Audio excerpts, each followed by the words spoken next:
Դուք արդեն երկրորդ օրն է դատախազության դեմ բողոքի ակցիա եք անում, ի պաշտպանություն միակ կին քաղբանտարկյալ Լիդիա Մանտաշյանի, ինչ եք ակնկալում, որ իշխանությունները ձեզ կլսեն, չգիտեմ, հանրությունը կմիանա եւ անհանդուրժելի կդառնա այն, որ այս իշխանությունները նաեւ կանանց նկատմամբ գնում են նման հետապնդումների։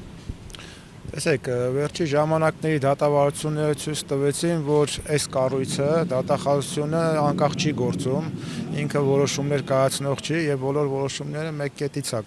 կայացվում կառավարական շենքից, այնպես որ ակնկալիքներ դատախազությունից չկա, իհարկե ակնկալիքներ նաեւ կառավարությունից չկա, այստեղ ավելի շատ ակնկալիքներ ունենք ժողովրդից, այսինքն սա ավելի շատ հանրային իրազեկման բնույթ է կրում, ու ասեմ բավականին գոհ եմ, ժողովուրդը բավականին ակտիվ է, եթե չեն կարողանում գալ, ապա զանգում են, գրում են,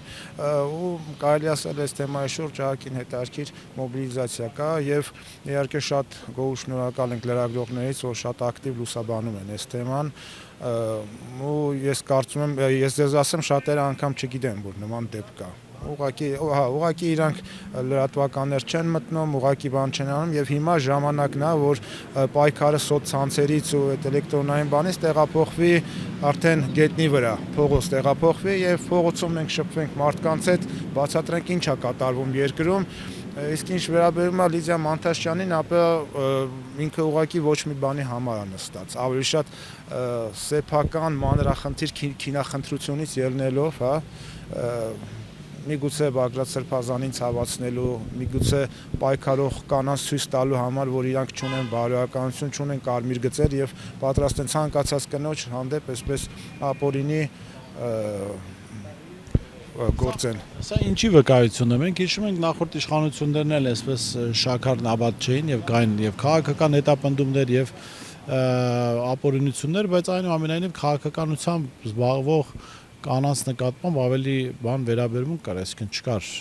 գործ կարել կար, բայց գոնե կանանց վրա չէին կարում։ Ինչ են ուզում ցույց տալ սրանով այս իշխանությունները։ Միանշանակ նախորդ իշխանությունների ժամանակ է շատ բացեր կա, նախորդ իշխանությունների ժամանակ է մենք այսպես ասած ընդդիմադիր կեցվածք ունենք, որովհետև անարդարությունները ոչ մի դեպքում չի կարելի հանդուրժել, անկախ նրանից ով է այդ պահին իշխանության։ Բայց այո, կինը մշտապես հայ հասարակության մեջ հազարամյակներով ունեցել է իր տեղը, դերը եւ ինչ ասեմ, առանց որևիցե բանի վերցնել, բանտարկել, այո, այս ամեն ինչը չի եղել, ու ինչպես ես ասեցի, այսօր ավելի ակտիվ են հայ կանայք, տղամարդիկ չգիտես ինչի ինչ որտեղ пассивացել են, եւ սա կոնկրետ հաղորդում է, հա, մեսենջեր հայ կանանց, որ տեսեք, մենք ոչ մի բանի առջև, այո, դուք եք թիրախում ու ոնց որ տղամարդկանց ենք բռնում, խոշտանգում, նստացնում, այնպես է դուք։ Մի բան անելուց առաջ լավ մտածեք։ Եկեղեցու շուրջ տեղի ունեցողի վերաբերյալ ինչ գնահատականներ ունեք, իշխանությունը շարունակում է իր ապօրինությունները, բայց այդ ապօրինություններին հիմա արդեն միանում են նաև հոգևորականներ, ընդ որում գործող հոգևորականներ, իհարկե թիվը մեծ չի իրանց, այնուամենայնիվ եւ ինձ համար զարմանալի է, որ միանում են անգամ հոգևորականներ, որոնք 1-2 ամիս առաջ դատապարտում էին նույն այս գործողությունը, ինչ է կոմպրոմատներն են ստիպում այդ մարդկանց գնալ համագործակցության այս իշխանության հետ, ձեր կարծիքով ո՞րն է պատճառը։ Ճիշտն ասած, ենթադրություններ անել չեմ կարող, ինչն է պատճառը, միանշանակ, այս իշխանության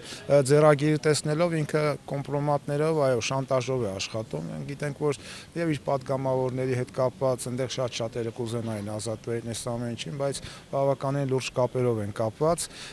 կարծում եմ, այո, նաեւ հոգեորականների վրա ինչ որ ամեն մեկի վրա ինչ որ լծակ կա եւ դա է պատճառը։ Իսկ եկեղեցու շուրջ կապված կարող եմ ասել, որ սա ուղղակի պատվերը